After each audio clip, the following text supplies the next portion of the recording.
Yo, what's up, guys? I just got done watching the Bulls and the Celtics game, and before I get into this video, let me just say the Chicago Bulls need to get Zach LaVine some help. He had 35 points in 38 minutes versus the Celtics, and the next closest scorer is Lauri Markkanen with 15, and he missed pretty much all the fourth quarter because he hurt his ankle.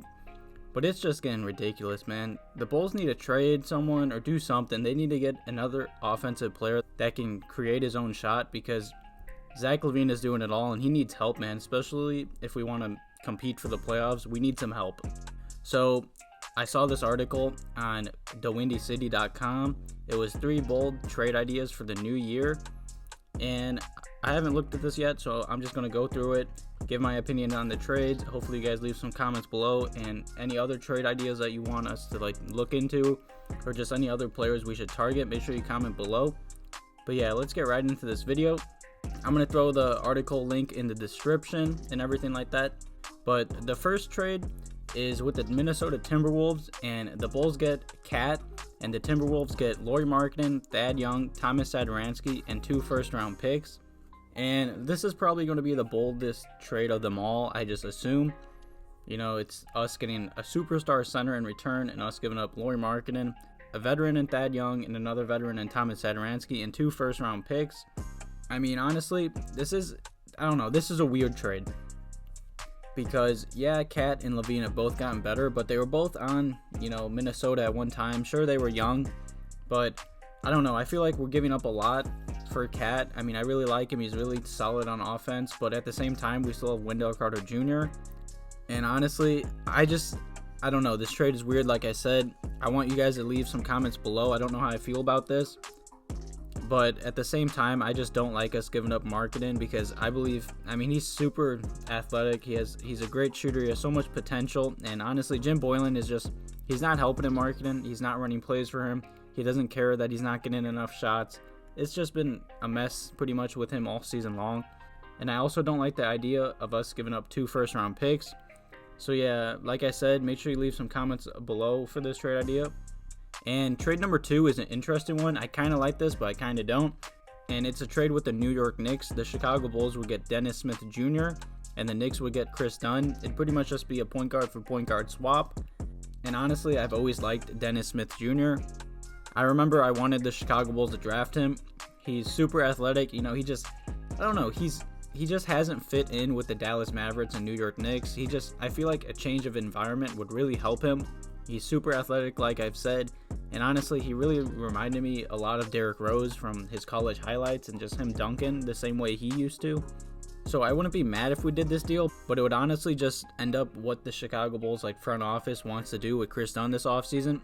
Because if we're not bringing him back this offseason, we might as well trade him for something and get some value for him while his value is high, if we're just going to let him walk this offseason. So this wouldn't be a terrible trade idea. But at the same time, we did just draft Coby White, a point guard that I believe, hopefully, maybe next year he'll be starting if he learns the offense fully. Because honestly, like I said, Zach LaVine needs more scoring, and Coby White is a scoring guard. Tomas Satoransky, don't get me wrong, I like him. He's been solid all season long. But honestly, if you want to be a playoff team and just a good team in the NBA, I feel like you need a good point guard. And Tomas Satoransky, like I said, is very solid. He's solid in every aspect of the game, but he's not a superstar or a star point guard that most teams have. But yeah, like I said, this trade is definitely interesting. It all depends if the Bulls want to bring back Kris Dunn or trade him. So this trade isn't terrible, but it's a possibility. I could see us do something with Kris Dunn at the trade deadline. And the third trade is the Bulls trading with the Clippers. The Chicago Bulls would get Pat Bev in return and JaMychal Green, and the Clippers would get Thaddeus Young and Kris Dunn. And honestly, I'm just going to say I don't like that trade at all. Pat Bev is, he's a little bit overpaid, I feel like. JaMychal Green, I don't know, he's a 31-year-old veteran or something like that. I don't really like him. But I do believe that we should trade Thad Young for, I think I saw it was Mo Harkless straight up. The cap situation works and everything. The Bulls get an expiring deal, so we'd have more cap money this offseason to sign, a big name free agent, or hopefully just give Zach LaVine some help, like I said.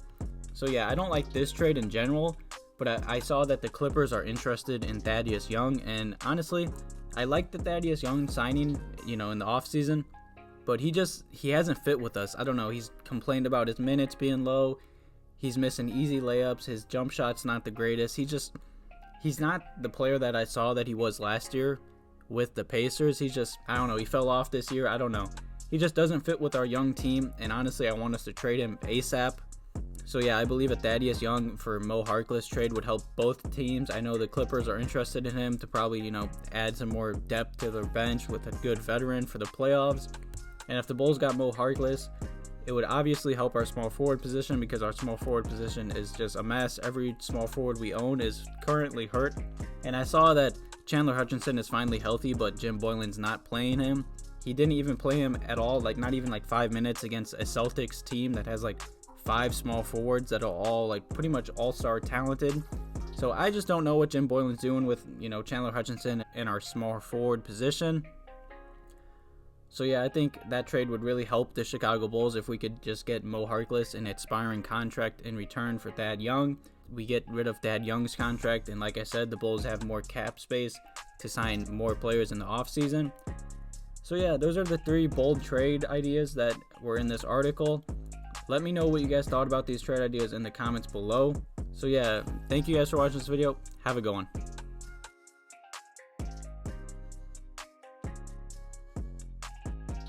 We had a third quarter collapse again. We fought back, but it just wasn't enough. So, we keep stringing these games together, but it's not going to get any easier. That's what coaches talked about a lot at the half. Whenever I talk to good drivers, is always that third quarter. I know it's something on everybody's mind. What do you think is breaking down there when you are on the court and you see what's going on? I just feel like they got more of an urgency.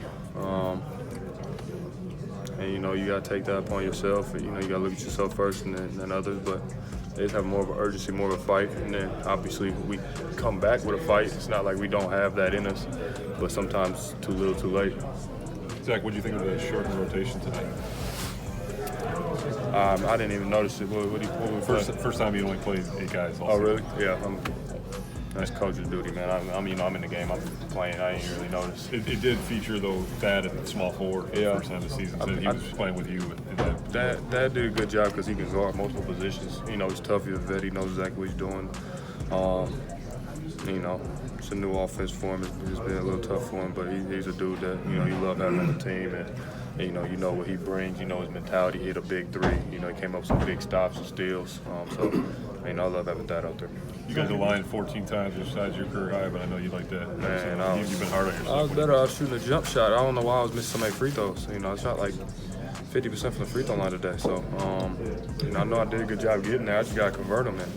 And especially those last 2, because they came down, they missed the free throw, we came down, he had 3, it would have been a 4-point game. So, obviously, I take that hard.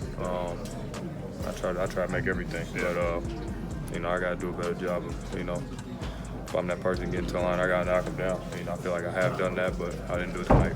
Zach, have you talked to Lauri since the game ended? And if so, how's he doing? No, I haven't talked to him. Yet. Their skill level and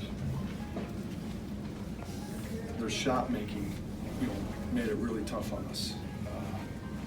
The last 2 minutes, they made 2 paint off the dribble 2s, and Tatum makes the 3.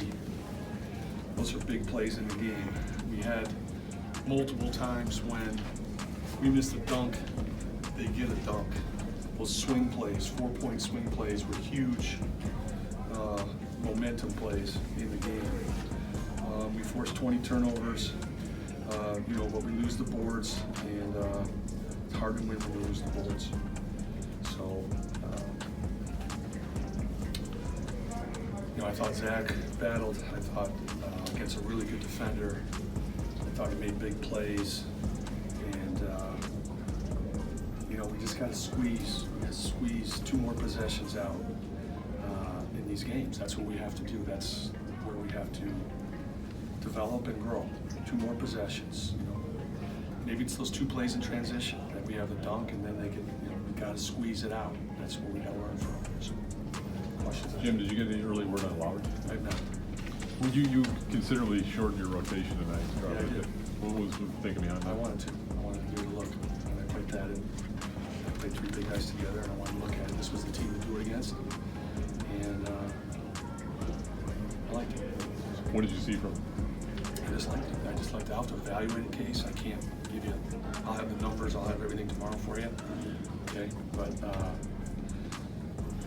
I liked it. It's something I've been thinking about, and